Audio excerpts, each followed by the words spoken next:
This is a production of PBS Charlotte.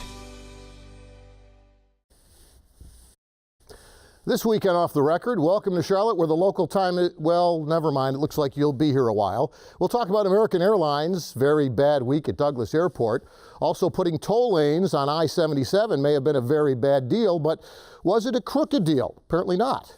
The new county budget, good for preschoolers, good for teachers, not so good for taxpayers. Plus, how tall is too tall? City Council okays a 20-story building outside of Uptown. And Trump on the stump in South Carolina next week, just before the GOP runoff for South Carolina governor on Tuesday. Off the Record's next on PBS Charlotte.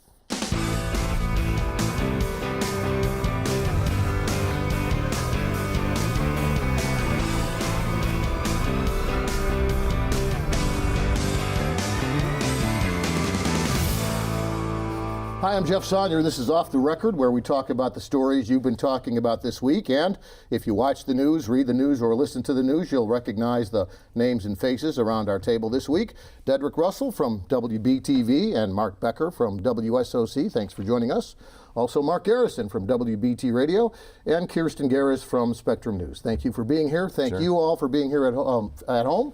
And let's talk first about American Airlines. You know, it's a bad week when you're corporate spokesman gets up in front of cameras and says, we don't know when this is going to be fixed. And that's literally what happened at Douglas Airport this week, as they had hundreds of flight cancellations and thousands of passengers lined up not knowing when they would get out of Douglas Airport. Not a great week at the airport, not a great week for Charlotte's biggest air carrier either. You know, I'm still trying to figure out, this is not American Airlines, it's one of the smaller airlines. Right. Do they not have a way to schedule? I mean, are we so computer dependent that they can't schedule a few pilots for some flights and go, okay, Bob, you go here and you go? I'm still mystified by the whole thing. I think yes, we are computer dependent, right? And you have a few pilots, but we're talking about hundreds of flights, right? You don't have a couple hundred pilots standing by. And logistically, what I have done for my whole career is basically work on one story at a time. And so I kind of go crazy even thinking about doing 4 or 5. Could you imagine the logistics involved in scheduling people and aircraft? Yeah. So yes, we are computer dependent. That's what we need. But when you have a problem, boy. Yeah, a big problem. Yeah, if you don't know the details, about 500 flights were canceled. 2 different episodes here at Douglas Airport, primarily because one of those regional carriers, American Eagle, which is owned by American Airlines, they were having problems scheduling flight attendants and pilots with the flights that were coming in and out of Charlotte. And what that basically meant is the planes were here, the crews weren't, and the passengers, once they arrived in Charlotte to go to those smaller cities all over the East Coast and the Midwest, had nowhere to go but the airport terminal. I'm sorry, there's still a Three Stooges moment here somewhere lurking in the shadows that I just don't fully understand about how all this happened. Surely you had a lot of pilots calling going, don't you want to assign me somewhere? Yeah. And also, if you're a little bit of a nervous flyer like I am, it would give you no confidence to step on there and go, I wonder if the computer screwed up the maintenance on this jet.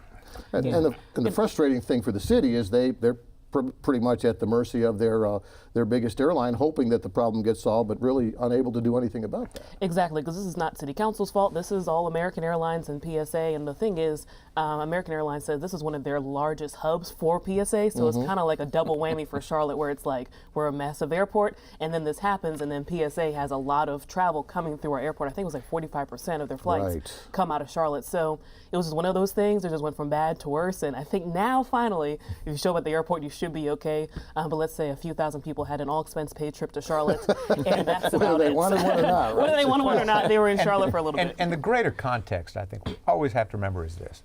The airport is really what has generated this city's growth over the last 30, 40 years. So if you have a problem at the airport and people start going, well, wait a minute, we may not want to, connect through Charlotte, you have a much bigger problem. So it was in their interest. They really needed to fix this as soon as possible. And you talk about the city, airport people and city councilmen feeling pretty tied, hands tied. You just had to sit back and hope they got it together. But it's so interesting that while it was a bad day for American Airlines, it was a good day for other businesses. Yeah. So like the car rental places, they said, come here.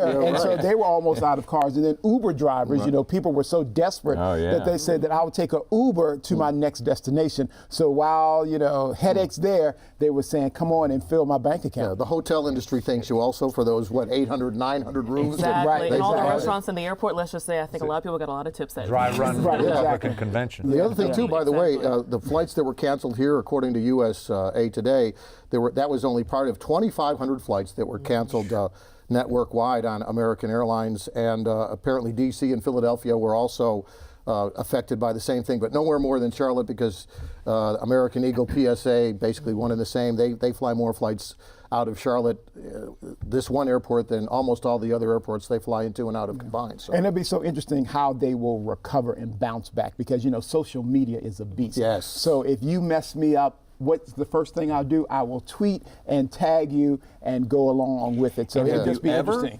We've covered frustrated passenger stories for years. Have you ever seen one so frustrated that she smashed a plate glass window at the airport? And I think that did happen. Yes. It did happen. Exactly. Yes. Exactly. A woman just took that window out there at the terminal. Wow. That's a problem. Yeah. Not a good day for one of Charlotte's. Where are those pet dogs? Those Exactly. service Like woman of therapy dog, right? Therapy dogs. And the whole therapy crew for that one. Might have him in the jail. Known as an efficient airport, not so efficient this week, but again, things are pretty much back to normal, and fingers crossed that during this peak summer travel season, we don't see that sort of thing again. More like a hurricane or a snowstorm than what we're used to seeing here in Charlotte. But most of it's over now, and I hope you enjoyed your time here. Exactly. Well, let's talk a little bit about toll lanes. There are a couple of bills making their way through Raleigh that theoretically would help solve the problem that a lot of folks have identified up in Lake Norman. Bills that would essentially either take the tolls away from those new lanes, or at least compromise and maybe make some of the lanes free and some of the lanes toll lanes.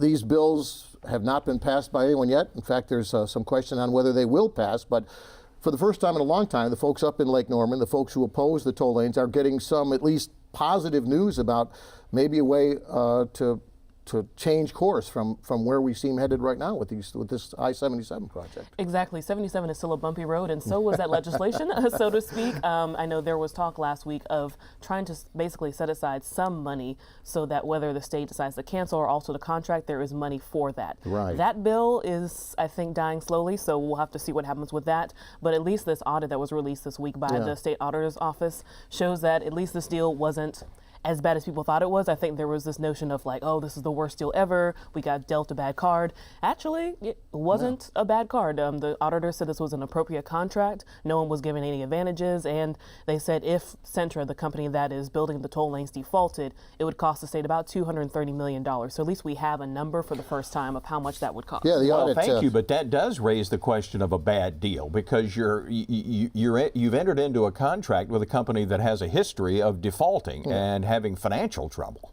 But the difference, one of the things they pointed out in the audit was that Centra didn't default on other projects, and I believe it was Indiana and Texas, at least one of those defaulted, until after the contract was signed here.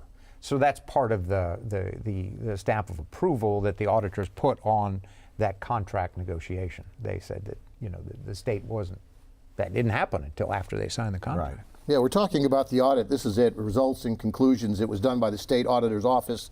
And if you read it, which I guess we all did, it said no laws were broken, no rules were broken, no special benefits were given, no penalties were waived, procedures and processes were followed, no personal financial gains on the part of this project. All the questions that had been raised from day one by constituents and by lawmakers apparently answered. Again, it doesn't make the tolls and the lanes any easier to swallow, but at least we know it was an honest process. If not a good financial deal, at least it was an honest financial deal, and that's a good thing. It's interesting to me that both houses of the legislature, even though the bill may not finally pass, both of them this time have passed a bill that would essentially kill or alter the project. Whereas 2 years ago, Phil Berger wouldn't let the issue come up in the Senate.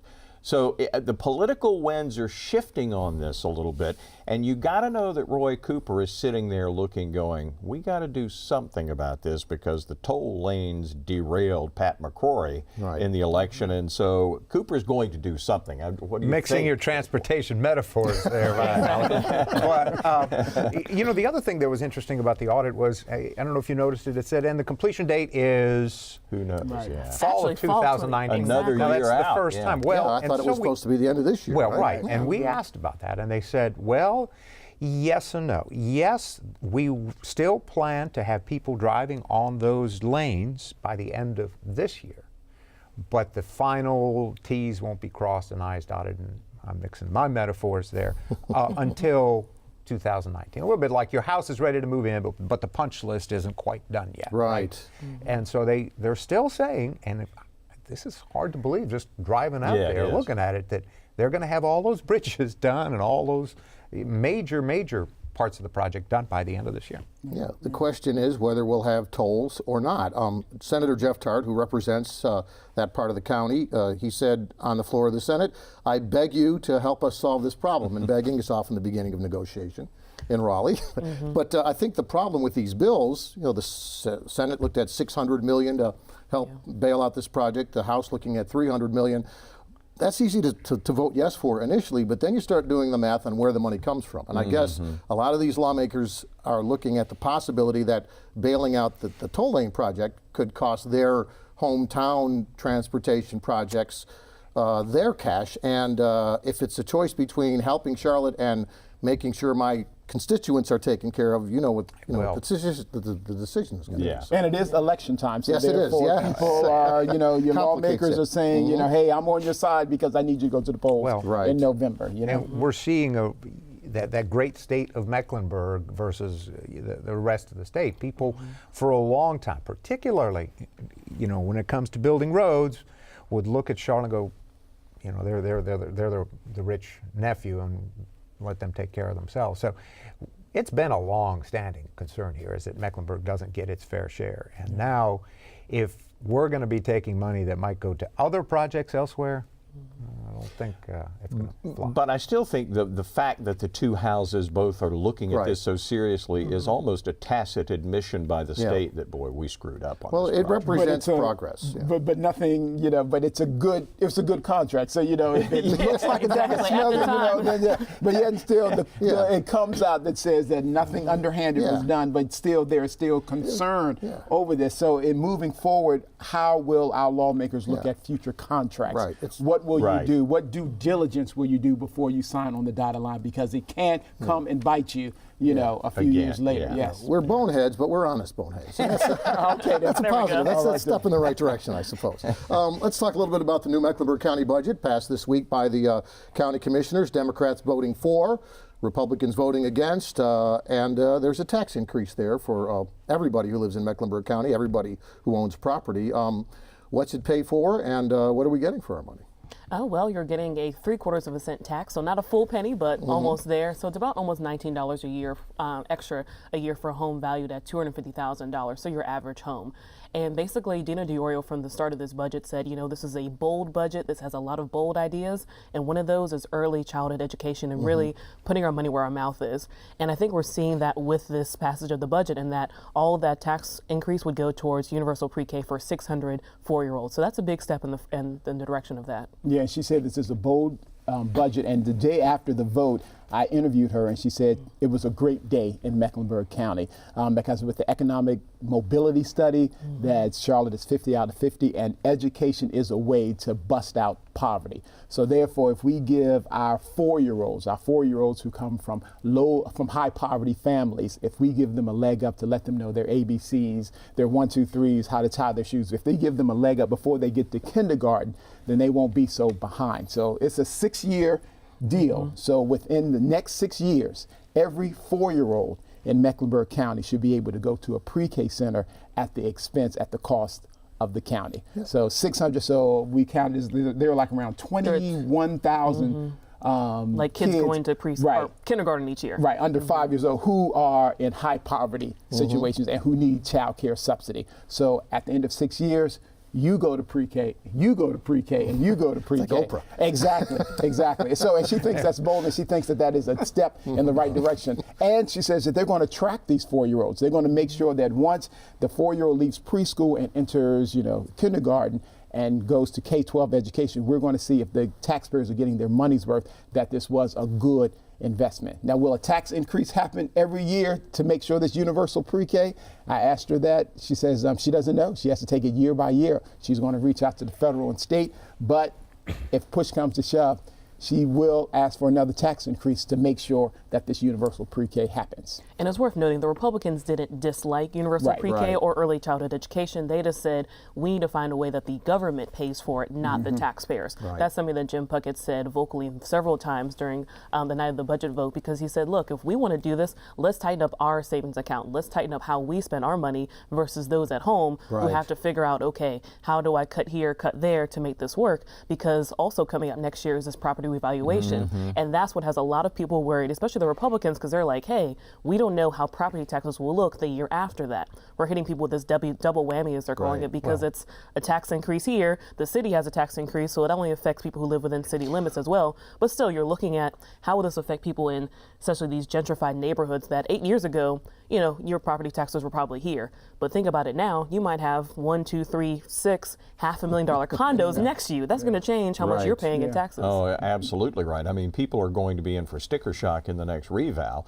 And one point the Republicans were making was we're being too conservative ultimately with our revenue projections anyway, which is an interesting point to make. But this reval thing, we're going to be talking about that for months to come, because there are a lot of low-income people who are going to be stunned at their property tax. And then when I talked to Commissioner George Dunlap about that, he said that could happen on the flip side, that, you know, that your price of the property could go down, and so therefore your taxes may not go up next year. So he was saying that we have to look at the big picture. So that's the spin of it, that we're always thinking about your tax is going to go up, but, you know, your property may go down. Yeah, two things struck me about it. One thing is, if you're going to offer a tax increase, pre-K is a good issue to hang that tax increase on, because it's the kind of thing that even Republicans who don't like tax increases favor as far as the program is concerned. So this is something the county commissions has talked about for a while. They've just never funded it before, and I think they found something.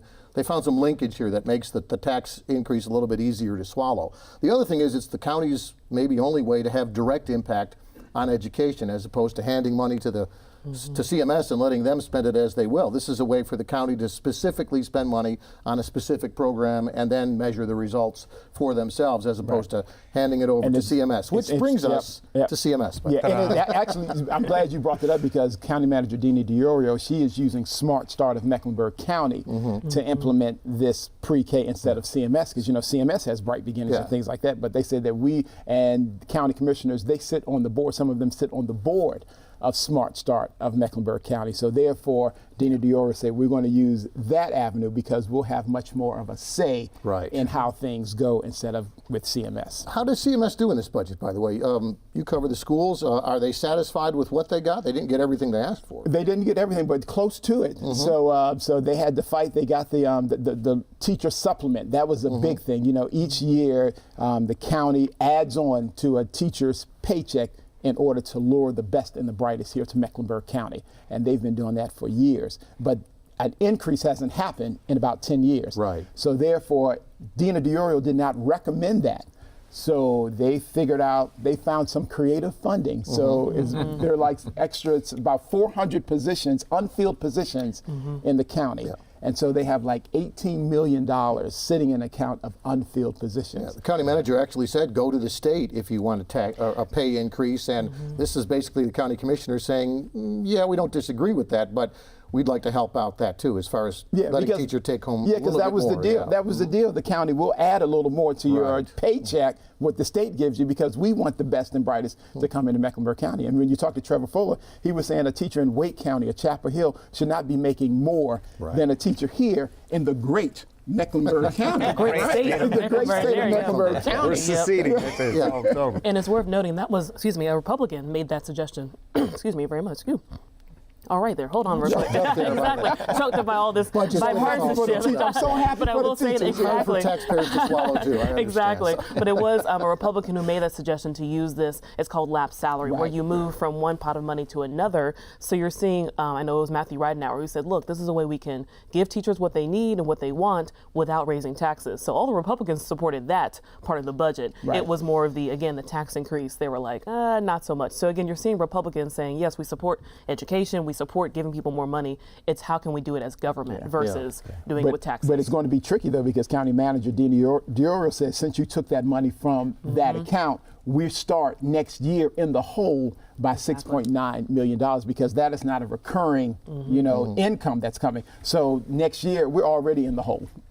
About $7 million. Yeah, exactly. Yeah, let's be clear, by the way, the CMS money is that's handed to CMS, and it's recommended for things like teacher supplements and all that, but it is CMS's decision on how to spend that money, and whether they spend it on teacher supplements or some of the other things that may be higher priorities for CMS. We'll have to wait and see their budget now that they know how much cash they're getting. They'll decide next how to spend that money. I can't imagine they're not going to give teachers the You would money. think that would be one of their highest priorities. Yeah, they're going to do that. They're definitely. Well, and the other thing, isn't there some money also for rebooting the health department, sort of redoing it? Which yes, was there was issue, some money for the health department. I think we've all focused so much on education because we saw teachers, marching at the State House, marching in Charlotte, and no one was marching to the health department. But they are getting some money as well. So I think the big picture here again is both the city and the county coming with pretty aggressive budgets and a little bit of increase. Listen, we're in a bull market here still in Charlotte, right?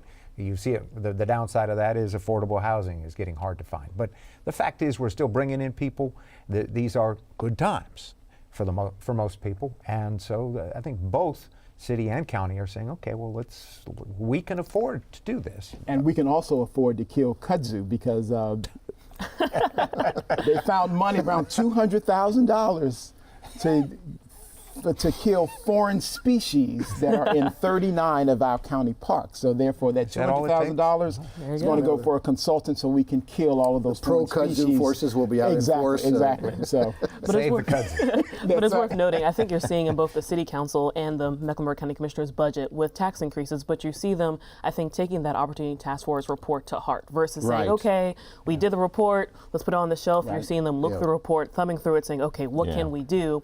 And you heard things like the $50 million for the Housing Trust Fund. That's in City Council's budget and it passed. You saw early childhood education. That's in County Commissioner's budget and it passed. So you see lawmakers really saying, okay, how can we take this report and put into action? And for them, action is policy. Yeah, we went years and years with no tax increases at all on both city and county side. And I think what we're seeing is there are some issues, some programs that have a higher priority now than simply keeping a cap on the tax rate. And I guess that goes to the changing politics on both boards and also the changing politics within Charlotte in terms of what voters and taxpayers see as important. And the conventional wisdom is you don't raise taxes in an election year, but I don't think this is going to. Isn't it always an election year? Exactly, honestly, for somebody. I don't really see this as being an issue in November, really. I don't. I don't think again, it will be. You ask most people here the old question, are you better off now than you were 4 years ago? And most people would say, I don't think so. Yeah. For right now, anyway. Yeah. Let's touch on a couple of other city council issues. They okayed a 20-story building in Midtown, which is outside of the Uptown Loop. It's one of two. There's the pink building on South Boulevard that most of us know. That's 24 stories. Exactly. But there was differences of opinion. But I guess the most interesting thing to me is that this may be the first of many, the way that, especially along transit lines, when you look at how the planning looks going forward at transit stations and in those areas. So neighbors like it, neighbors don't like it? Neighbors aren't too happy. It's definitely that not in my backyard mindset, which is a lot of things when you talk about development. But I think it's more, how will this affect me? And if my neighborhood is first, are we going to see that everywhere? I think people don't mind tall buildings in, again, city center and uptown. That's kind of where it's supposed to be. But in your backyard, you don't exactly want a 20-story building behind you. If you're next door and you're looking up. And, exactly. It's kind of like, what do you do? But then again, when you look at the city, where do you go? Where can you build but up? So it's kind of the wave of the future, so to speak. And there are no design standards along light rail. And was it somebody on City Council that said some of these apartments that are turning up on light rail look like Russian gulags or something like that? That comment was made a year or so ago. They don't cost like Russian gulags. That's true, and some of them are just dreadfully ugly. I was out in the university area the other day looking at some of the apartments, and I thought, yeah, these are ugly. So, and some of the uptown crowd has said we need some design standards and some ideas because, the growth is going to continue to explode. That's probably the next step, I'm guessing. As you approve more of these, you need some rules on how they look and what the developers can get away with. Council also approved $14 million for a project called Project Quattro? We don't know what Yes. that is. We do know that it will bring 1,500 jobs, and it'll be sometime next year, and it's some sort of a distribution center. Anything more besides rumor and innuendo out there? Well, one of my sources reached out to me to say that this is a new project coming up. City Council has been talking about it, and I know on Monday it's on the agenda, and it is called Project Quattro. So it is kind of this like 007. Yes. We're not sure what's going on here, but essentially it is going to be a distribution center near the airport, and the company that is coming in is willing to again bring 1,500 jobs, and it's also going to be good-paying jobs above market rate. We don't know the price range yet, but we do know it's going to be some solid jobs coming to the area. Is that the Amazon? We don't know. Yeah, My that's what source it hasn't sounds said. like. Sure sounds like Amazon. We don't Yeah, it know. does. We'll see. So. Yeah, and they're already on Wilkinson Boulevard in Kannapolis and Concord, so it would I be can a confirm that or not, natural but growth. Yeah, it we is will- safe to say it could be someone a powerhouse like an Amazon. But we'll take the jobs. Yeah, Sure. And that's what a lot of people are saying. You know what? Bring the jobs, bring the money. Amazon or not. Welcome here to Charlotte. Yeah, finally, Just don't hit the airport. finally, South Carolina politics. The president on the stump coming up this week on behalf of Governor Henry McMaster. He's got a runoff on Tuesday against Mr. Warren from Greenville. How much impact do you think the president's last-minute visit and the GOP runoff will have down there? A lot. Yeah. Yep, I think so too. We can- In 2 words. Yeah, where was it? There was another. Was it New York? There was a. No, it was similar. I'm losing it here, Dedrick. Help me out. A similar deal where the president at the last minute tweeted something. Mark Sanford down in South right. Carolina. Well, there you go. Yes. They were closer than I thought. exactly. Yeah, tweeted and boom, it was gold. Yeah. There are still Trump supporters are deep and loyal. Yep, especially in Republican primaries. Yeah, but it'd be interesting with the family separation, Right. you know, with all of this debacle that he's going through right now, the president is going through right But you now. know It what? would just be With a interesting lot of if Trump, I'm telling you, with the won't matter. diehard Trump Yep. supporters, Yeah. that does not matter. Folks, we are out of time. We'll talk about it next time. Thank you for joining us this week. Thank you for joining us this week. We'll see you next time on Off the Record.